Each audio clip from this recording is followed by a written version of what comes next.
Welcome to First Reading, the Old Testament lectionary podcast for preachers, teachers, and all other lovers of the Hebrew Scriptures. I'm Tim McNinch.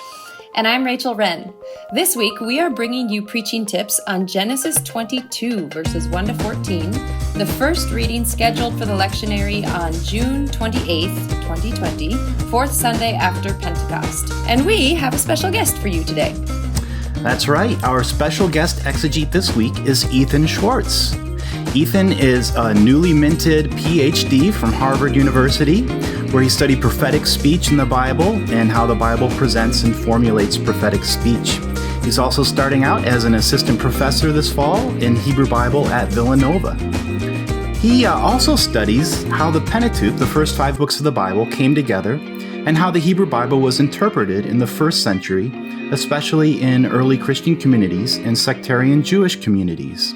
If you're interested in some of his work, he has an article out in the periodical Dead Sea Discoveries, an article all about how ancient authors, particularly a Qumran text, how they used biblical texts. So if that's your gig, then we'll provide a link to that on our website and you can check that out. Ethan's committed to bringing biblical studies into productive conversation with contemporary religious life, which makes him a great fit for our podcast. To that end, he's shared his academic work in a number of synagogues, institutes, and churches. Ethan Schwartz, welcome to First Reading. Thank you so much for having me. It's really great to be here. And like you said, there's a natural fit between, the kind of work I try to do outside of the academic community and what, from my understanding, this podcast is about. So to get to, I do a lot of that on the Jewish end, and it's exciting to see it on the Christian end as well. So thanks so much for having me. Yeah, no, it's always fun to find like-minded folks in this strange world of biblical academia. So now, Ethan, when I was putting your bio together, I did a little research on your background, also known as internet stalking. So I do apologize for the creepiness of that. All good. But I did come across this delightful little tidbit that says your wife is, and I think I'm saying this right, Rabbanit Leah Sarna. Did I say her name correctly? Okay, now, if I'm correct, that's an Orthodox or modern Orthodox title. Is that right? Yeah, she's part of sort of the first cohort of Orthodox female rabbinic ordinees in America, at least. She's part of this small group that is obviously, as you might imagine, a sort of controversial development in the Orthodox world, female Orthodox rabbis. And the term rabbanit is basically the feminine form of the Hebrew term rav, from which rabbi comes. So that's the reason for that title. Cool. Related to synagogue life, do you have any thoughts on sort of the connections, either similarities or maybe distinctions between the Jewish and Christian practices of preaching, homiletics? Have you thought about that at all? Yeah, definitely. The role of the rabbi in America as basically a homiletical preacher is very influenced by their Christian counterparts, and that this is very much kind of this idea of the rabbi giving a sermon, which is now such a staple of American synagogue life, is from what I understand is very heavily indebted to Christian models, and basically a kind of effort to fit Jewish practice into something that's more recognizably American. So, but you also then have aspects of it that even with that influence are very different from what's happening in Christian context. Like the person who's going to be getting up at the pulpit in a synagogue and giving like a sermon is generally going to be a rabbi, but there's no kind of that's kind of totally a cultural conventional thing. That's not like religiously ordained anywhere. And as a result, you actually get a lot of lay leadership especially in Orthodox synagogues. So there are some differences too in terms of like flexibility there. Yeah. Well, Ethan, we're really excited to get to talk to you about this very important passage in both of our traditions. And so maybe we could start out by having you read it for us in English. Yeah, Ethan, and when you read it, the lectionary says to stop at 14, but why don't you go all the way through 19? Because that's it's a part of the story that gets kind of sliced off that would be good to just hear in the midst of the rest of it too. Sure, yeah, definitely. Okay. This is the JPS, Jewish Publication Society translation I'm reading from here.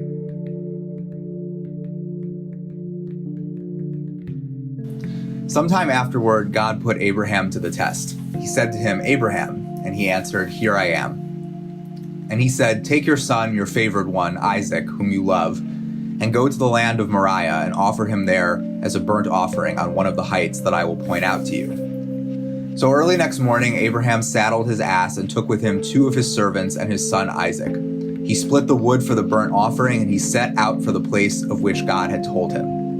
On the 3rd day, Abraham looked up and saw the place from afar. Then Abraham said to his servants, "You stay here with the ass, the boy and I will go up there, and we will worship, and we will return to you."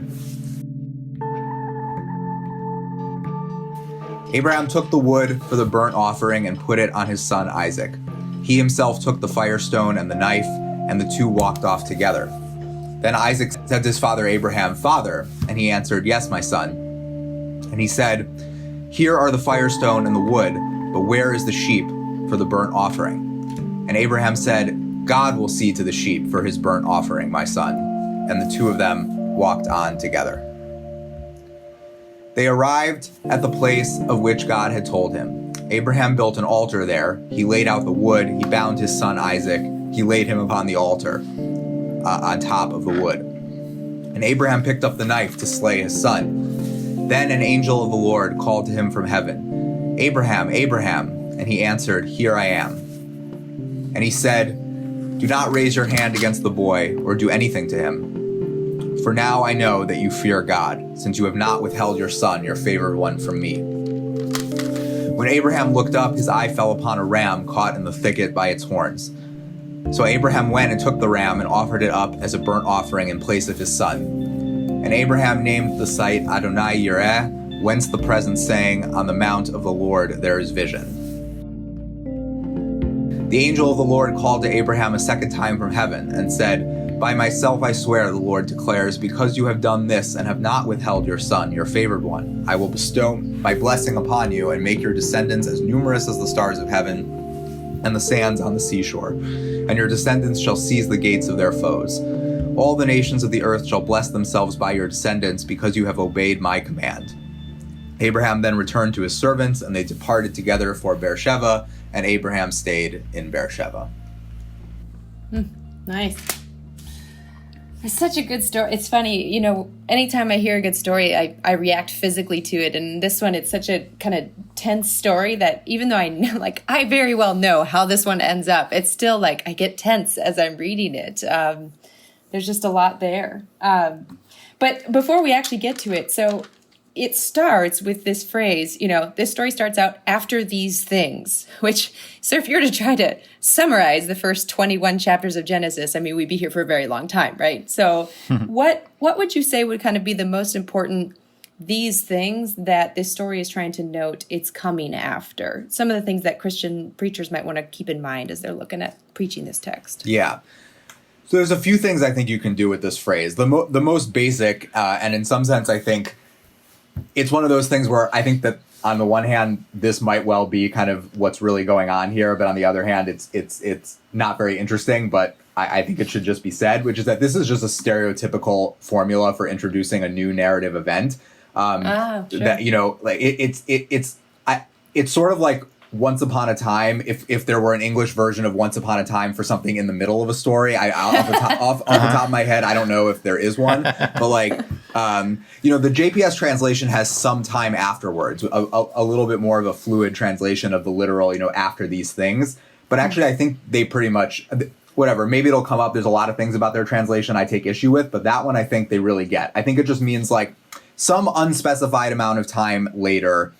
But there are some interesting narrative ways to think about how this relates back. And I guess I would just point to 2. So the first is just that very end of the previous chapter in Genesis 21, we actually have the founding of this site, Beersheba. So you need to understand what Beersheba is for that to make sense. So it could be seen as relating directly back to that. And then the other thing I would say in terms of how it relates to earlier material takes into account something that has been a major staple of source criticism of the Pentateuch. And just if it's been a while for folks since your seminary days, this is the branch of biblical studies that tries to study how the Bible came together. Because we, of course, no one person didn't sit down and start in the beginning, but bits and pieces were kind of drawn together and quilted together. And so sometimes what folks look for is to try to see if we can tell from the text how things related. So you were going to say something about that particular kind of way of looking at this text too, Ethan. A lot of scholarship has gone into determining where this text fits into the four sources that the classical idea of how the Pentateuch came together, the documentary hypothesis, which, is far from a scholarly consensus these days, but is sort of the bedrock of the field. There's a lot of scholarship has gone into figuring out how this fits in. And the prevailing idea, I would say, especially in certain parts of 20th century scholarship, is that this is part of the Elohistic source, the E source. The Binding of Isaac's story seems to be kind of the conclusion to a trilogy of stories about Abraham in the E source that basically span Genesis 20, 21, and 22. You have the story of Abraham passing off Sarah as his sister, which then leads to the Elohistic version of the whole intrigue with Hagar and Ishmael. And then the pinnacle of this trilogy then is the story of Isaac. And the truth is, you don't even need source criticism to note these connections. They're just there. Many striking parallels between the story of Hagar and Ishmael on the one hand and the story of Abraham and Isaac on the other. Because those connections are so important, and especially within the kind of the interest that the Bible has in drawing a contrast to a certain extent between Ishmael and Isaac, you could well read these previous things that the narrative is referring to as the things that just happened with Ishmael. And it's sort of like, okay, we now know what happened to one of Abraham's descendants. Now we're going to look at sort of the other side of that. Yeah. So this is kind of like a if you take just these kind of discrete few chapters in Genesis, this is kind of like building up to this pinnacle story of Abraham and Isaac. Is that correct? Yeah, I definitely think you could see that again, both on the sort of reconstructed level of this hypothetical E source, but also really in the canonical form of the Abraham story, right? And this is actually one of the sort of staples of classical rabbinic interpretation of this story is that Abraham, basically the rabbis sort of interpret out of the narrative a series of tests. And this, I know you wanted to talk about the word test at some point, so maybe we'll get to that. But this is often seen as the climactic test of Abraham's career. And appropriately enough, right? It's basically Abraham's exit from the story, right? I mean, this is the last major incident in what we're told, and then we shift to the Isaac stuff. So, what could you tell us about this nasa, this idea of being tested or tried, sort of in the Hebrew Bible more broadly, and then specifically here in this text? Yeah. So first of all, I'll just say that it's worth noting how much the implied narrator kind of takes control of the stakes of the story by immediately flagging. I mean, I don't know. I've always been kind of resentful of this first verse because not because I'm theologically troubled by the idea of a test. I'm not a theologian. That's not how I think about these things. But for me, it robs the story of the drama to a certain extent because it basically tells you right from the beginning that there's some degree of sort of dissimulation or I don't know if that's the right word, but it warns you from the beginning, right? There's something that's very theologically pious about this. It's trying to, from the get-go, make sure that you don't think that God would actually ask Abraham to sacrifice his son. But I think it does rob the story of a little bit of the drama. The word nasa, so this is a very pliable, a very complex word that's very contextually determined. And the truth is, the more I've been thinking about it ever since you sent me your notes that this was something you were interested in, the more I've come to actually really wonder whether the idea of test is quite right here. Nice. And, all right. and again, not on a theological level, but just on looking at the lexical profile of the word, like the way the word shows up. Because it's true that when the word nasa is used with Israel as the subject, and they are testing God, right? it's usually in the sense of like a rebellion, right? So you have so that's the sort of folk etiology, the source of the name of the place Massah, right? In the pair Massah and Merivah, right? That this is one of these places where Israel was rebellious and therefore kind of tested God, as if in the sense of like testing, like, are you really God? Like, are you really powerful enough, right? Yeah, I love this because it's not this idea of like, let's test God to see what God's going to do, but it's almost this more idea of like, we're trying God's patience, of like testing God's patience there, right? Yeah, I think you could literally translate it almost like they're trolling God. Like, like that's, that's I think a good colloquial approximation. Awesome. But what's interesting is that the word Nasa, when God is the subject, is a lot more complicated. And if you situate this story of the Akedah as part of this document, then it's part of the same overall narrative as the main frame of the Sinai story. You actually also have this word Nasa, and specifically, let me see if just quickly here I'll read the JPS translation here. Moses answered the people. This is after the Decalogue, after the fire and the mount, right? So it says, all the people witnessed the thunder and the lightning, the blare of the horn, the mountain smoking, and basically the people freak out, and they're like, Moses, you go talk to this God. We're gonna die. We don't want to die. And then Moses says, be not afraid, for God has come only in order to test you. That's the JPS translation. Liva'avur nasot etchem. And in order that the fear of him, yirato, so from yirah, the fear of him, may be ever with you, so that you do not go astray. So this is an idea I first saw suggested. I don't know if this is the first time it was actually ever suggested, but that I know from an article by the Jewish biblical scholar Moshe Greenberg, from, looks like the date I have here is 1960, a Journal of Biblical Literature article from 1960, where he talks about the word Nasa in this Elohistic revelation story. And he actually says that it doesn't mean test. Greenberg actually argues that there's a more basic meaning of this root, this Hebrew verbal root Nasa. Nasa factative forget about it, is associated with verbs of seeing, knowing, and learning. Its usage is basically give X experience of, give someone experience of. So this idea of like of facilitating an experience in some way. And actually, it's interesting because experience, the English word experience, actually its Latin etymology is from the Latin word for to try. So it actually, well, think about like the word experiment, right, in English. So it actually connects, even etymologically. There's a parallel in English because of Latin between testing and experience.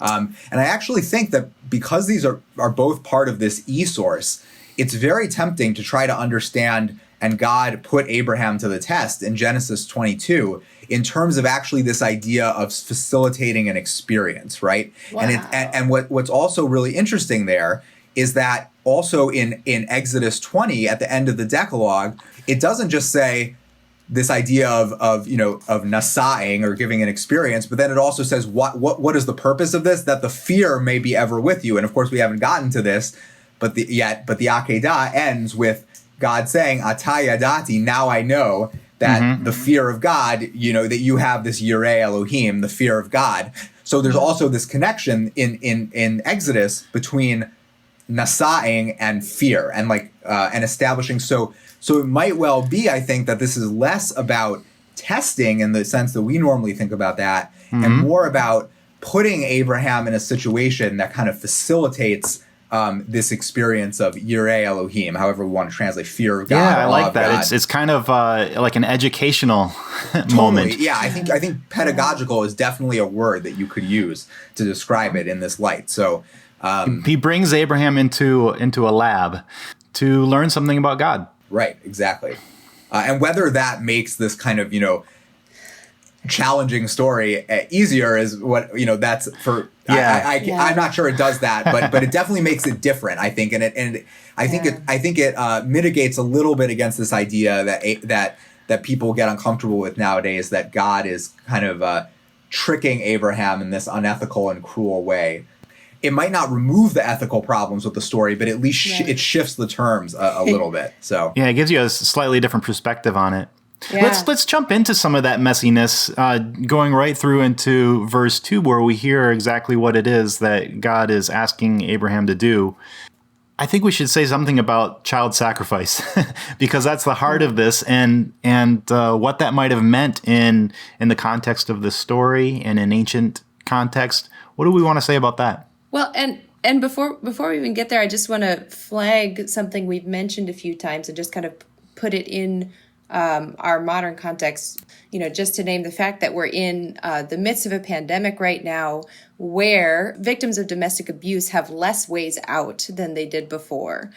So as we talk about child sacrifice, as we talk about trauma, preachers, as you're thinking about your congregation, this might be a really great time to start to address some of these issues with this text. This might be too tender of a time, perhaps in your congregation, if you know of situations to address these issues with this text.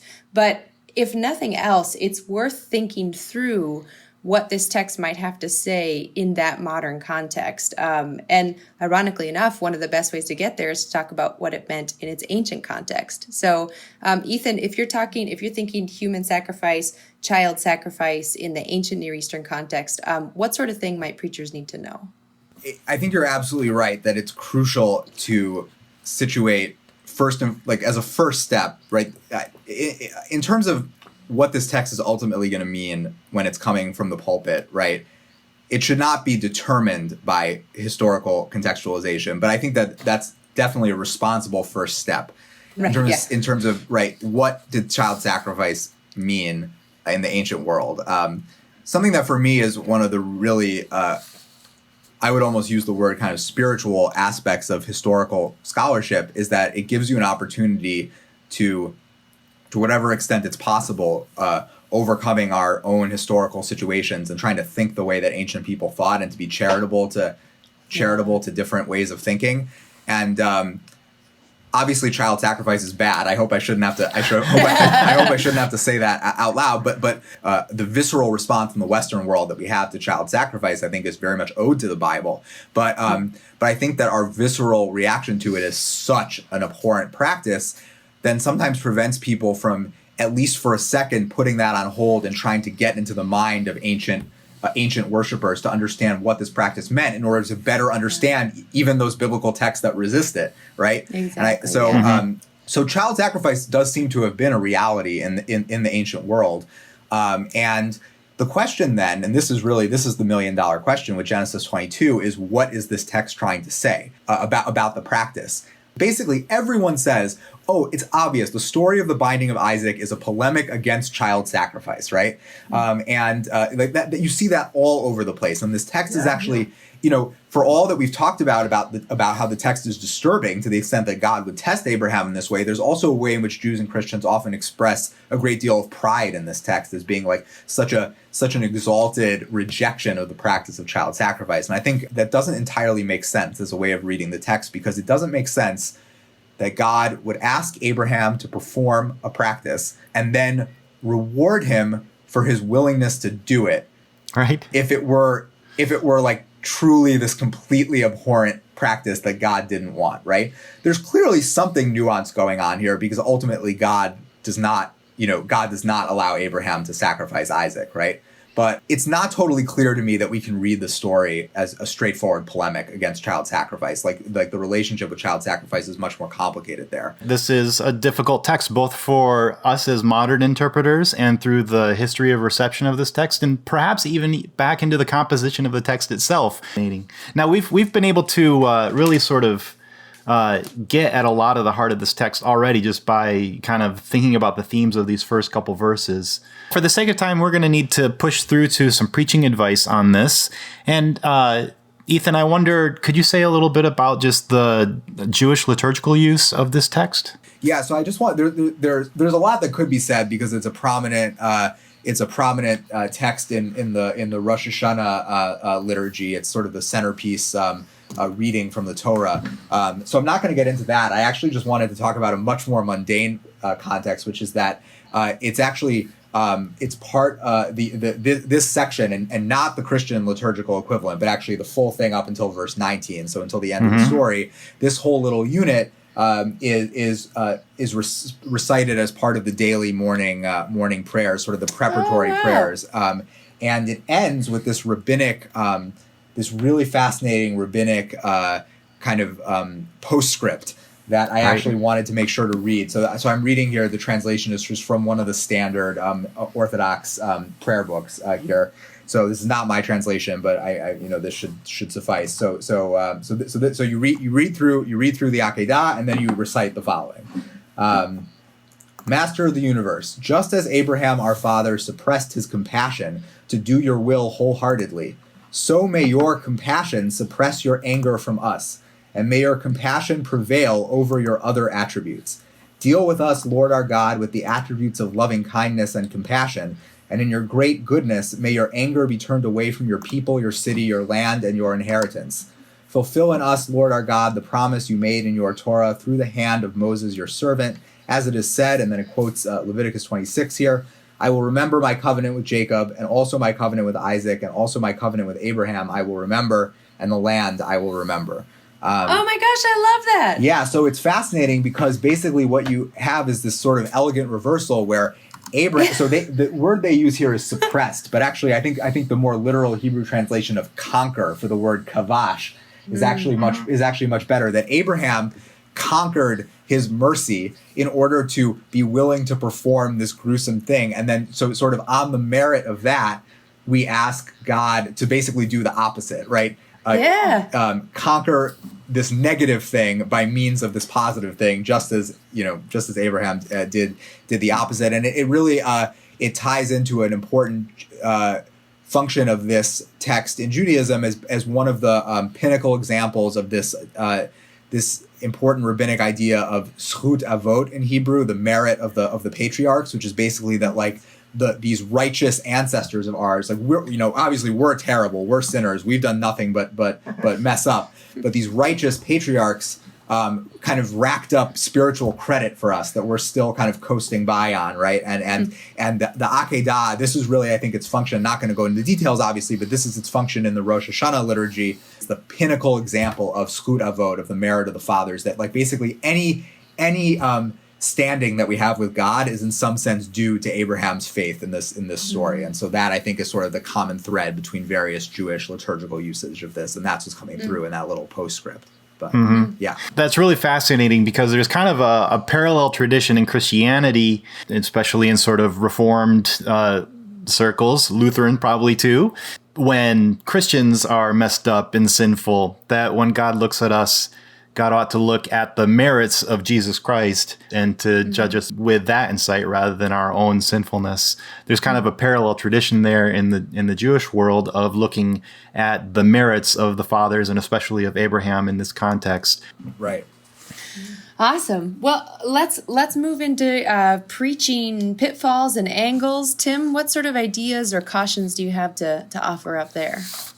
I think we've discussed several of these in the body of our conversation. We've talked about sort of having the reality of domestic abuse in mind as you take up a text like this, so that you're not saying things without being conscious of what the experiences of your congregation are. So that's important, I think. We've talked about the ethical ambiguity of testing and how that plays out in this story, and some different, some creative and exegetically faithful ways to read that concept as well. We haven't mentioned yet Sarah, and I think maybe that's one thing to just touch down on for a moment. Sarah is totally missing from this story. And that's, I don't know if I would necessarily classify this as a preaching pitfall, but I think it can be helpful if you're sort of creating a world for your listeners in this story. One creative way to get into it could be to try to frame this from Sarah's perspective as sort of the missing character in the story. And that's something that's been done in reception as well. But that would be kind of an interesting approach to take in a sermon. Anything that else that either of you have in mind as far as things that preachers should watch out for in taking up a text like this? In terms of your first and last points, I would just echo that, like, the first and foremost thing about interacting with this text in a religious context where it really like means something like more than just history to people is being sensitive to the resonances, the painful resonances that this language might have in terms of people who have traumas in their own life related to domestic violence or even simply complicated relationships with parents and children. Is that like this is a story that I think can be really triggering for a lot of people, and I think it's really important to confront some of the difficult aspects of it, but do it in a sensitive way. I know that that's like something that I've seen Jewish homiletical approaches to the story really try to strike that balance of an honest engagement with the story, but also one that is being sensitive to the various painful things that this could be bringing up for the audience. So definitely, I think that's crucial. And then just coming back to your point about Sarah, I think that could actually really be related to the issue of trauma and pain. I mean, there's maybe you were alluding to this when you talked about reception, but there's a very famous rabbinic interpretation of this, which basically the reason why Genesis 23 begins with Sarah's death is because she basically heard about that this had happened, right? Obviously didn't know what the outcome was, and basically died at the pain and shock and fear of finding out that Abraham had taken her son, of her old age to go and sacrifice him.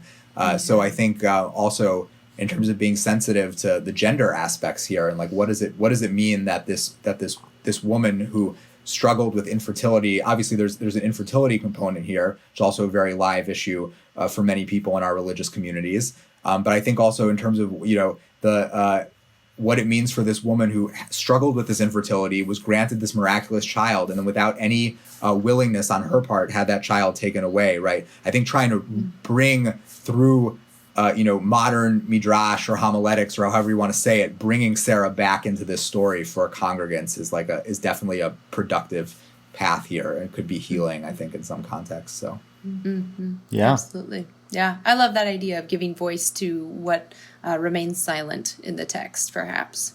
Rachel, how would you preach this text? I got a couple different angles. I am enthralled with what you were saying, Ethan, about nasa, about testing, and about the different ways that it's used in the Bible when people test God versus when God tests people. I think you were totally right in saying I don't think it solves this text necessarily, but it does kind of crack it open a little bit. It gives us a different way into it that maybe opens a little bit more breathing room. So I just love that idea that what's happening here is an experience that somehow changes all of its characters. And I think that could be a really interesting way if you take Abraham, Sarah, Isaac, and God and ask, how does this experience change all of those characters? You maybe not want to talk about God as a character in front of your congregation, but you know how to use churchy language. No, but that's a really thing to point out. God does experience a change, right? God says, "Ataya dati." Now I know, right? There is character development on God's part. Yeah. So So I think of kind of accepting this moment as a really fraught moment in the Bible can be really uncomfortable for folks, and yet there are so many fraught moments in our lives which do not get solved. Ethan, you used the phrase that this story doesn't answer the questions, and I think that's actually could be a preaching angle, because life doesn't answer the questions, and the experiences that we go through that change us, sometimes those don't answer all the questions right now. And I think we're in the middle of a huge one of those where you can sort of theologize, philosophize, think about this whole pandemic any way you want to. Whatever angle you come at, it's not going to answer all of those questions. So in the midst of an experience like that, what do you do? And that's where I think the visual aspect of this story can be so helpful, to preach kind of allowing this moment of big questions to stand and then ask, okay, and so now in the middle of that, what do you see? what do you see differently now that you are in this pandemic? What do you see differently now that your life has been threatened and you've come out okay? What do you see differently now that you know that this person trusts you 100% completely? What are you seeing now in the midst of this moment that you didn't see before? Again, doesn't answer all of the ethical problems with this text. And I think if you come across an interpretation that says it answers the ethical problems, don't trust it, because there just isn't a way to do that. But those are a couple of the angles that I saw and would maybe come at this with. Yeah, I actually was thinking about that same phrase in the beginning of the story about testing, and I've actually used this text in sermons as the concluding sermon in a series about sort of these episodes of Abraham and God, and the way that Abraham's getting to know what this God is like. And the preaching angle that's been helpful to me is thinking about this as sort of Abraham's final exam in this long series of encounters with God. In an academic environment, a final exam is sort of like an opportunity for the professor to catch you making a mistake, to slip up, do something wrong, and have that sort of, you haven't measured up. That's one way of looking at testing. But the other, and this is actually reflected in some of the rabbinic midrash as well, that this is an opportunity for God to prove Abraham, or to demonstrate what Abraham has learned over their history together. This idea of lifting up Abraham as an example, a nes of faithfulness. So in a way, that's another way to look at a final exam, right? It's an opportunity to demonstrate what you already have learned. And so that's one way that I've looked at this text is, has Abraham really learned that God is trustworthy when the rubber meets the road and when the ultimate sacrifice is called for? After all of these obstacles to the fulfillment of God's promises that God has overcome one after another, is Abraham willing to trust God even when the obstacle comes from God's self? I think if I could just very quickly jump in on a point you made there. You alluded to this sort of rabbinic exegetical connection of the verb nasa with a homonym, nasa, with a sin and an aleph instead of a samech and a hey, right, to lift up, right? That's a way that there's ancient traditions reading the word that way, that Abraham, that God exalted or lifted up Abraham, and then also connecting it with the idea of nes as like a standard or a sign, and some sort of public testimony. And that something I've been thinking about is in connection with both of those ideas is, what if we didn't imagine that this story is supposed to be paradigmatic for all of us, right? Like, God is making Abraham special in this way, right? Mm-hmm. If we follow those rabbinic sort of connections, exegetical connections, and you could read that in the way that I think most Jews and Christians do, which is that Abraham is the model of faith for all of us. But what if you read it as actually he's a nes, he's a standard in the sense of like he's this pinnacle, this paragon of faith that we're actually never, like, normal Jews and Christians are never going to be able to approximate in our own lives, and that it might to connect with Rachel's point about how the story doesn't answer the questions, that like we're never going to get like this sort of tidy, nice answer about what it actually looks like to live with that much faith, in part because it's actually not possible for any of us, mm-hmm. right? And this is something that was unique to one point in history, to one person. Mm-hmm. And in some sense, I think that at least makes it maybe a little easier to sit with some of the difficult parts of the story, that this is not necessarily meant to be a recipe for all future times. Hey, finally, Ethan, we didn't mention this in your bio, but you and your wife are the proud parents of your first child, a newborn. Yeah. And I just wonder, could you reflect for a minute on what it's been like to read this particular story while holding your own newborn son? Yes, well, as I was joking to you before the recording started, I don't have any 3-day journeys planned to Moriah anytime soon, and not just because of the lockdowns from the pandemic, but I'll say that it was as I reread this story in preparation for this session.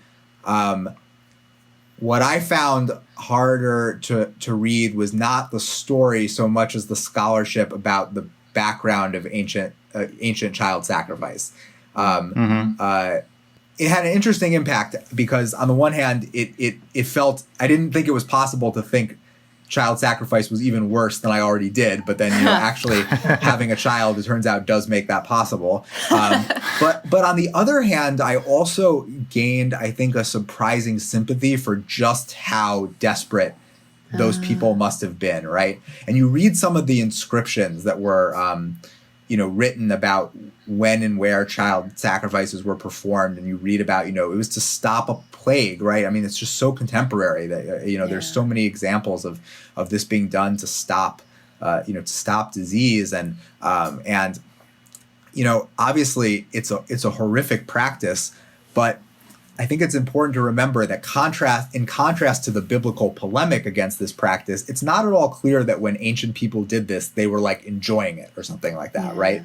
That it was actually something that was done in tremendously dire situations. Because it was seen as so powerful, right? Right. And it underscores the I think shifting the story from just being about the violence done to the victim, but also to about what it means to be willing to part with something so valuable is another sort of productive angle of thinking about this story and kind of redeeming it from some of these more gruesome features. And I find that I've found that like having a child now of my own has cued me in more to just what it was that Abraham was willing to give up, and made me even more in awe of his willingness to do so. Yeah. Well, I think we're going to have to leave it there. Ethan, what a fascinating and fruitful conversation. Thank you so much for being on the podcast with us. Yeah. No, this was great. Well, if you are interested in more of Ethan's work, we'll have a connection to his latest article up on the website. And I would say keep an eye out for whatever he's going to be doing, because it's going to be great. We also have past episodes on the website that you can listen to if you are interested. And subscribe while you're there, or on your iTunes or wherever you get fine podcasts. And we would love to hear feedback. So until next time, I'm Rachel Wren. And I'm Tim McNinch. As is often the case, we used some music this week from Blue Dot Sessions, so we want to say thanks and give credit there. And thanks to you all for listening. We'll talk to you again next week.